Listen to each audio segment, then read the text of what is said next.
După cum se poate observa aici, am avut câteva tentative de a lipi un LED pe cască. Un simplu LED pe cască poate să facă o diferență enormă în ceea ce privește vizibilitatea noastră în trafic. Eu am avut mai multe LED-uri montate de-a lungul timpului și acum vreau să vă arăt și vouă cea mai simplă și cea mai eficientă metodă, cea mai ieftină chiar, de a lipi un LED pe cască. Aveți nevoie de un Sky dublu adeziv și de un LED.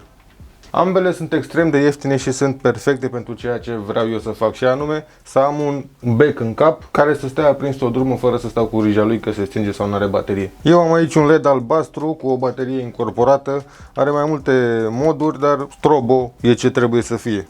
Ăsta așa sau ăsta așa, are vreo 3 moduri de strobo. Ce-mi place la el e că costă vreo câțiva lei, dar ține bateria foarte mult, adică eu pot să-l încarc o dată pe săptămână dacă vreau, îl dau jos de aici și îl încarc la USB. Același model de LED există și cu lumină albă și cu lumină roșie. O să-l găsiți în primul link din descriere.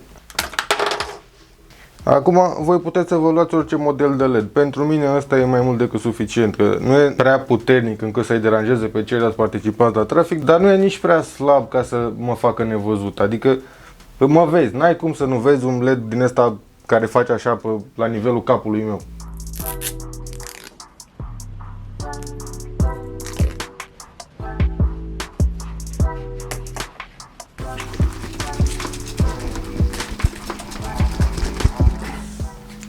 Dacă vi se pare că adezivul nu s-a prins cum trebuie, îl dați jos de aici și îl încălziți cu bricheta pe partea care urmează să fie lipit, nu pe partea cu ăsta, că ia focul totul. Pe partea cealaltă îl încălziți cu bricheta și îl lipiți la loc. Dar ăsta e adeziv din ăla de GoPro, ar trebui să țină pentru câteva grame cât are LED-ul ăsta, ar trebui să țină. Și dacă vreau să-l încarc, pur și simplu trag de el, mă duc și îl pun încărcat la USB sau am o baterie la mine.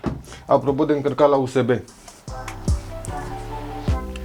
ăsta e un încărcător de USB bun, că am avut mai multe de-a lungul timpului, dar ăsta chiar încarcă și face ce trebuie. Scrie pe el Jolly Combo.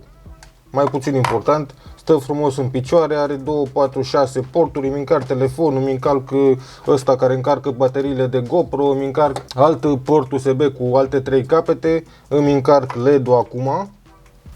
S-a aprins lumina roșie că el a încărcat. Și toată puterea pe care o scoate este bună pentru toate device-urile. Nu este porcărie din aia care scoate prea puțin și nu ți se aprinde LED-ul cum trebuie sau nu se încarcă. Deci ăsta este cel mai bun pe care l-am avut până acum.